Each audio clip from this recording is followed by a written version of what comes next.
Welcome to the London Luminaries lecture series. My name is Rachel Morrison and I'm from Marble Hill, and it is a delight to be working with 12 wonderful organisations celebrating our collective heritage. It is with great delight that I would like to introduce tonight our wonderful speaker and our chair, Professor Judith Hawley. She's a broadcaster, a lecturer and a historian, and it's great to have her here. Professor Judith Hawley. Thank you so much, Rachel, for that introduction, and welcome to those of you who are listening in live, and welcome to those of you joining us later on YouTube. I want to begin by offering thanks to Rachel, Robert, Ricky, Angela, and all those behind the scenes who've made this series possible. And also to thank you, the audience, who through your generosity, you've supported these 12 historic houses, and a delight to be able to speak to you today. Now, this lecture series is the third one we've done. It builds on the success of previous series, the Twickenham Luminaries and the Thames Luminaries, and recordings of those previous programmes are up on YouTube as well.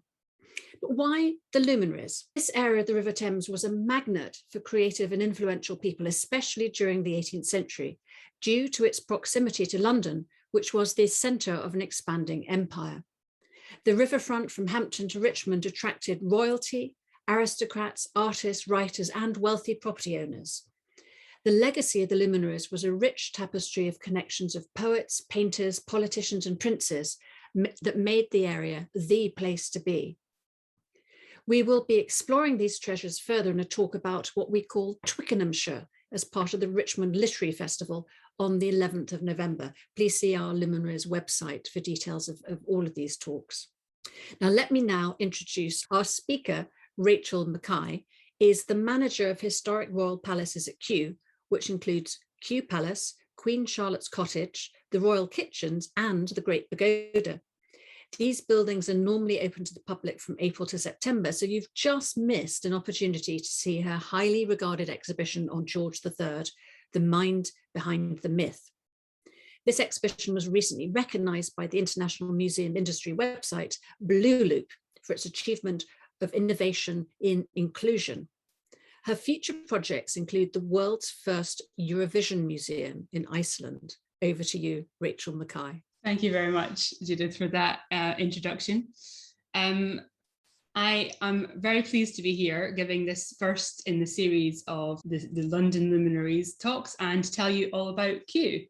As Judith mentioned, I'm the manager of Historic Royal Palaces at Kew, which means that it's my privilege to look after 4 buildings inside the Royal Botanic Gardens. So I work for the same charity that looks after the Tower of London and Hampton Court, etc. But I'm based at Kew Gardens. And the 4 buildings at Kew that we look after are Kew Palace, which was an active royal residence up until 1818, and the Royal Kitchens building, which served both Kew Palace and the White House, which was the primary royal residence at Kew up until 1818. We also have the other end of the garden, we have a thatched cottage known as Queen Charlotte's Cottage. And last, but certainly by no means least, we have Great Pagoda, which we completed our restoration project on in 2018 and opened it up to the public. This year, we're normally open, as Judith said, from April to September, this 2020 being a slight aberration there. But this year we opened a special exhibition called George III, The Mind Behind the Myth, which focused on George III and his mental illness, trying to separate this remarkable man with a remarkable mind, really, from the myth and often in popular culture, the joke that his ill health has sadly become. And that's going to be the subject of my talk this evening. So Kew Palace is most famous, of course, as the home to George III, his Queen Charlotte and their 15 children, although it is, of course, important to note that in the UK's smallest palace, they probably would not have lived there all at the same time. In fact, Kew Palace played several different roles throughout the lifetime of King George. First of all, it was a schoolhouse for himself and his brother, where he was taught, amongst other things, geometry and architecture. And these are some of the objects that we had on display in the palace this year and just show the breadth of his education and knowledge. He, of course, had the best education available. So he was taught architecture by Sir William Chambers, who was the brains behind the Great Pagoda. And and many of the other follies that were commissioned at Kew by Princess Augusta, who was George's mother, as part of the wider development of Kew Gardens. So we also know that he was interested in books, and you might have seen at the British Library his collection of over 65,000 books that's at the heart of the British Library, but also book binding. So these are the book binding tools that we had on display this year, and he was fascinated by how things fit together, and he used to conduct scientific experiments at the weekends and spend his free hours taking watches apart and clocks apart and putting them back together again. So from all of that, we can surmise that Kew served George well as a schoolhouse. The next phase of the palace was as a summer holiday home for his wife and growing family. And this was a time that he spent expanding the estate at Kew and making his beloved agricultural experiments, such as introducing merino sheep to the area. The family were fond of the site, referring to it as Little Kew. It was a peaceful retreat out of London, but also actually several public roads ran through the garden site at that time. And so it was also a place where George could chat to the common man, which he enjoyed doing, and was often seen stopping people on the road to have a chat, probably much to the consternation of the common man. And then the third role that Kew played in George's life was a much sadder one. Kew had started to fall out of favour anyway, as George became more involved and more invested in the improvements that he was making at Windsor, and the White House was falling into disrepair. But its location as being outside of London, away from prying eyes at court, meant that it was the ideal place for George to go for treatment and recovery during his famous periods of mental and physical ill health. So the first symptoms of the king's illness came with no indication of the serious crisis that was to follow, really. He had stomach upsets, or as he called them, pretty smart bilious attacks, in the summer of 1788 when he was 50 years old. And it was recommended that to solve this, he spend a month at Cheltenham taking the waters, and after that, everything seemed fine. However, the bilious attacks returned on Friday, the 17th of October, along with pains in the legs. The king's doctor, George Baker, put these symptoms down to the fact that His Majesty rose early as usual, walked on the grass several hours, and without having changed his stockings, which were very wet to St. James's, and that at night he ate 4 large pears for supper. Who amongst us hasn't?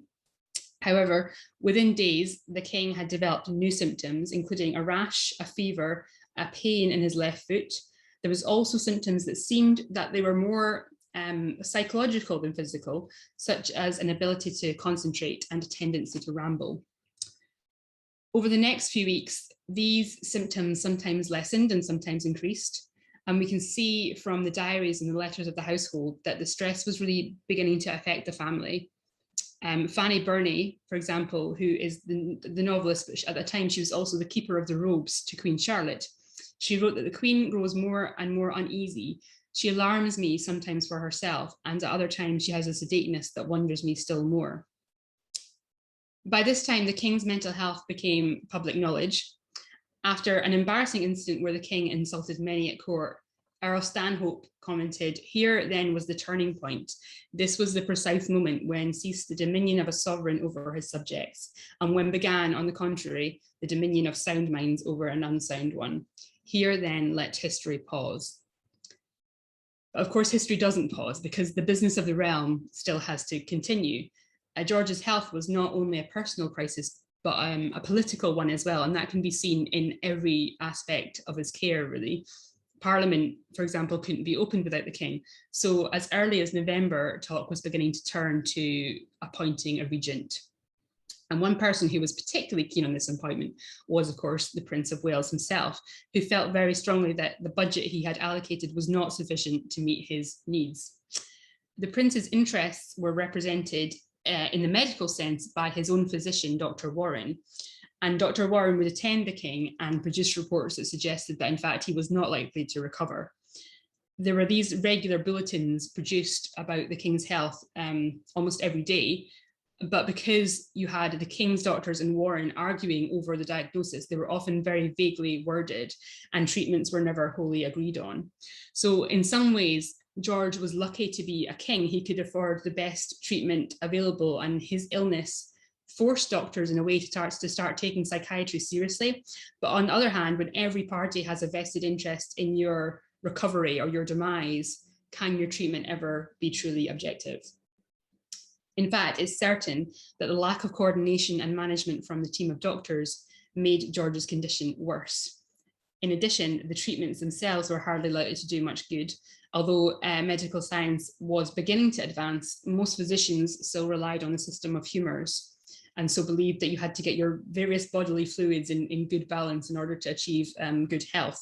So most of the treatments that he had, such as eating various herbs and vegetables, were likely to be pretty useless.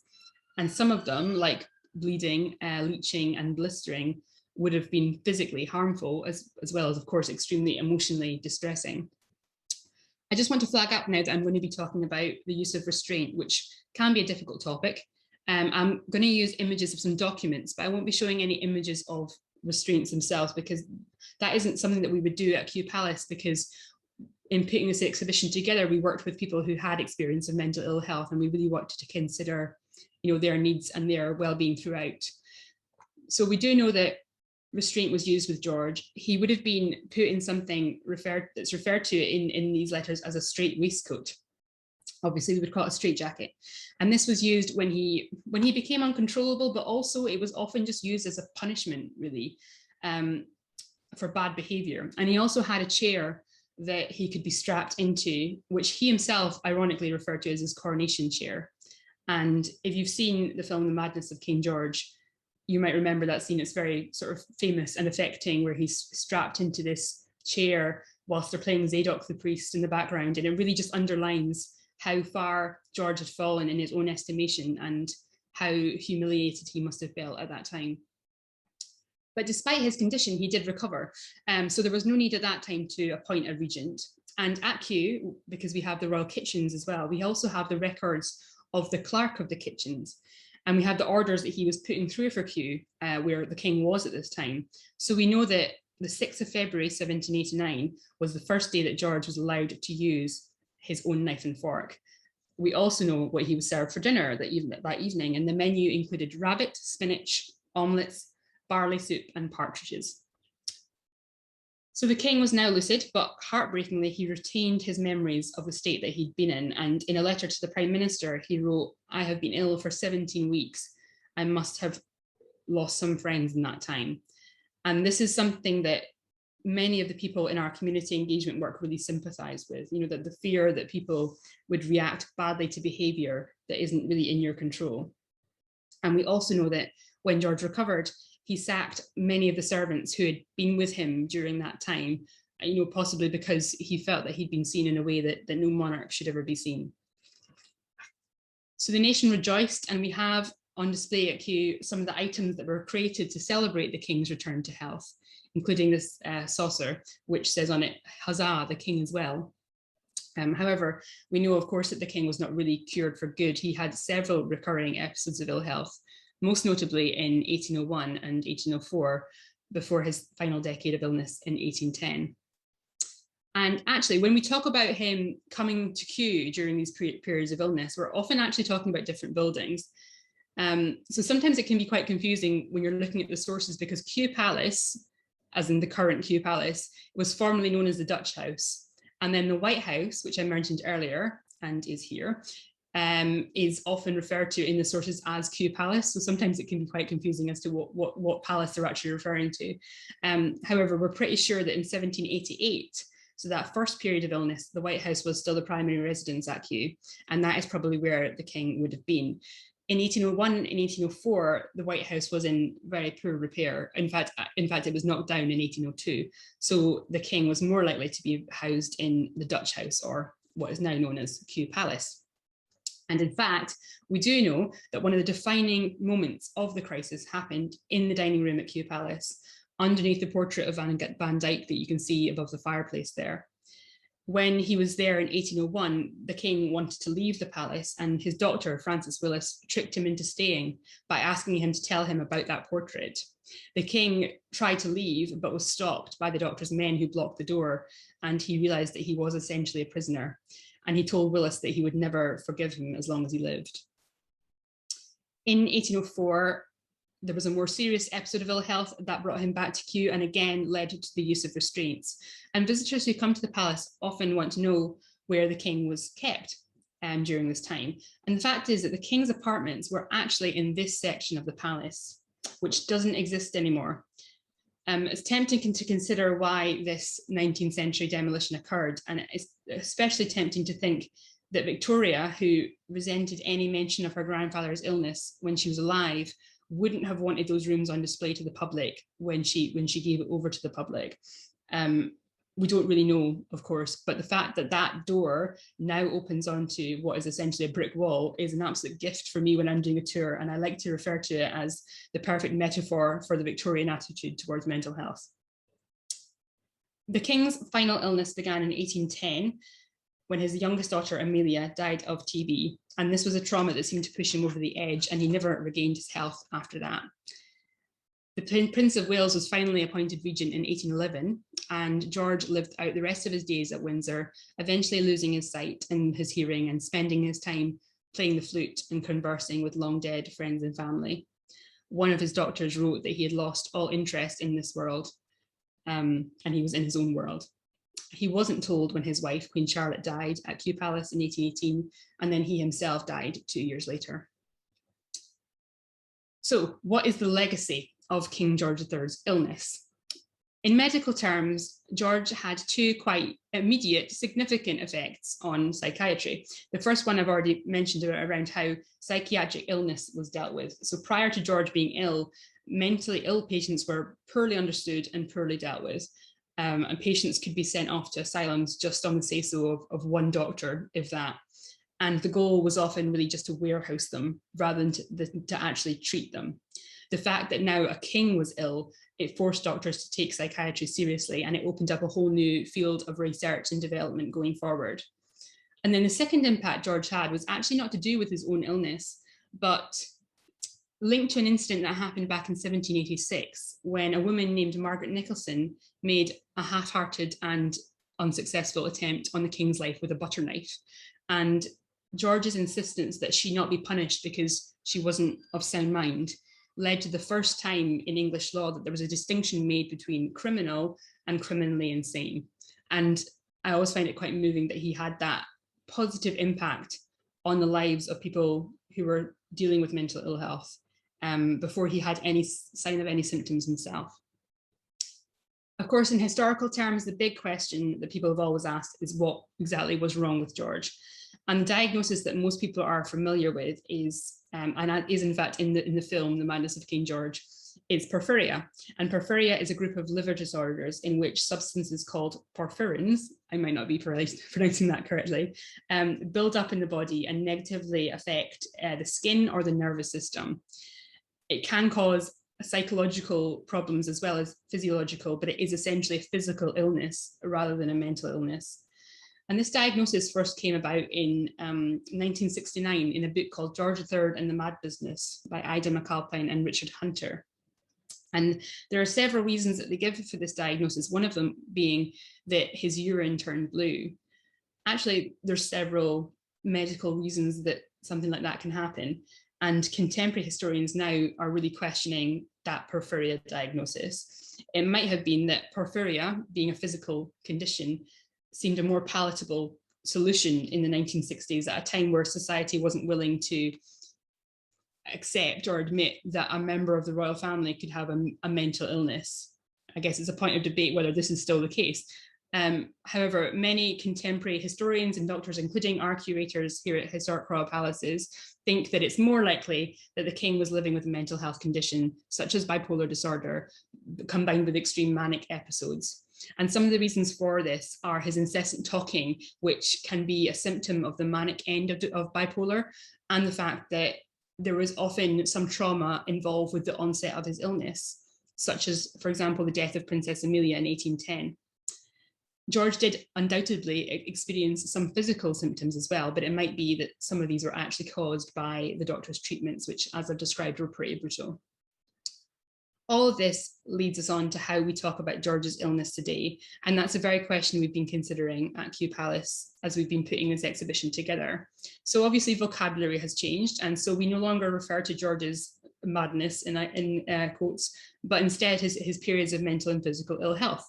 And we try to move people away from the mystery solving aspect of the history whatever was wrong with George, one thing that most contemporary doctors agree on is that we cannot and probably should not attempt to diagnose someone across a void of 200 years.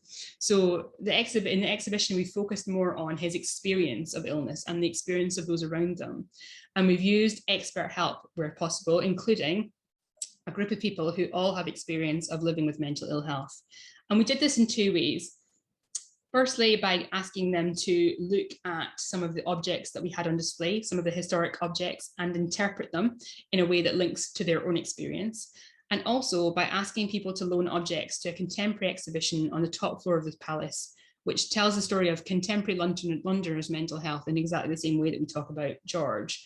And you can see that we've got some of those objects there. If you did miss the exhibition and would like to find out more, you can head to the Kew Palace website and you'll be able to see videos from some of our contemporary lenders talking about their objects. While we were discussing the exhibition with our community group, and here they are on a field trip to Windsor, one of the things they brought up was that for them, it feels like diagnosis is often more important for other people. So obviously it's important that they get the right treatment, but they felt that other people needed to be able to label them, to understand them, that other people feel more comfortable with that.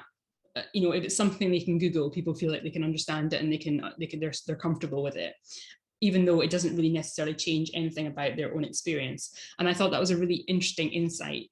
And it really links back to that question of, what was wrong with George? Why are we so desperate to diagnose him? Is it something to do with making ourselves feel more comfortable about it? So those are the questions that we have been asking ourselves in this exhibition at Kew this year. And I have to say the feedback we've received has been amazing. And I think that feedback has really shown that we have changed how people think about George III specifically, and in some cases about mental health in general.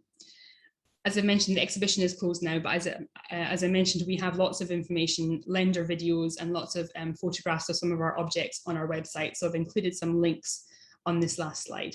Thank you so much, Rachel. It was a wonderful tour. One of the audience members just said that you don't get a sad feeling in the palace. Yeah, exactly. It's a joyful place. Wonderful to bring it to life for us. It is going dark for a while. It is the palace is going to be closed. But if you'd like to support the work of the palace, please donate. There are details on the Kew Palace website, but also on the Luminaries website. Rachel has just put up for us the slide with further information. I do love this. To support Kew Palace, you can donate by text. Text George 3 to donate £3. Our next talk is tomorrow, and that's on Garrick's Temple. That's going to be a real treat.